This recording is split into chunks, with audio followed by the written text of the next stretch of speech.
नमस्कार मंडळी, आजच्या व्हिडिओमध्ये आपण पाहणार आहोत डिंकाचे प्रकार।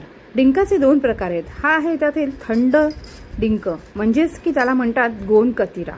हा ही अगदी खडी साखरेप्रमाणेच थोडासा कडक असतो आणि हा थंड डिंकाच्या प्रकारात मोडतो। हा आहे उष्ण डिंक। हा ही खडी साखरेप्रमाणे कडक पद्धतीमध्ये असतो, परंतु हा जर जास्त कडक असतो थंड डिंकापेक्षा।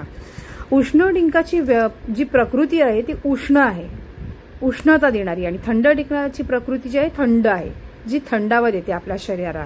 तर दोन हे असे विविध प्रकारचे डिंक आहेत। दिसायला जरी सेम असेल, जसे या कुंड्या सेम आहेत परंतु त्यांचे रंग वेगळे आहेत, तसे दोन्हींची प्रकृती वेगळी आहे। तर आपण उष्ण डिंक जो आहे तो डिंक आता मी इथे तेलामध्ये तळून घेत आहे। जेव्हा आपण हा तळत असतो ना तेव्हाच तो असा फुलायला लागतो आणि त्याच्यातून असं कचकच कचकच कचकच टक टक टक टक टक अशा पद्धतीचा आवाज आपल्याला जाणवतो आणि उष्ण डिंक हा फुगत जाते। जसा साबुदाणा तळल्यानंतर फुगतो त्या पद्धतीमध्ये उष्ण डिंक हा फुगत जातो। अशा पद्धतीत त्याचा आकार वाढलेला असतो आणि साबुदाण्याप्रमाणे दिसतो।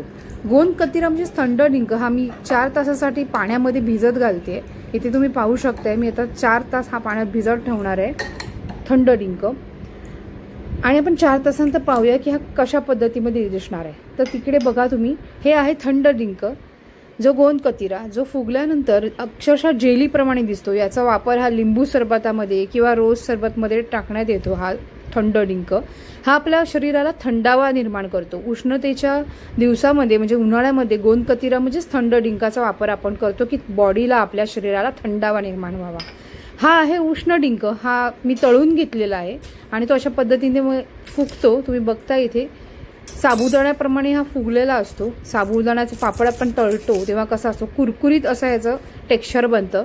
याचा वापर आपण थंडीच्या दिवसामध्ये शरीराला उष्णता मिळण्यासाठी करतो। डिंकाचे लाडू आपण बाळंतिणीला देतो, ते याचेच बनवलेले असतात। तर अशा पद्धतीमध्ये थंड डिंक आणि उष्ण डिंक तुमच्या स्वयंपाकघरात नक्कीच असायला हवेत।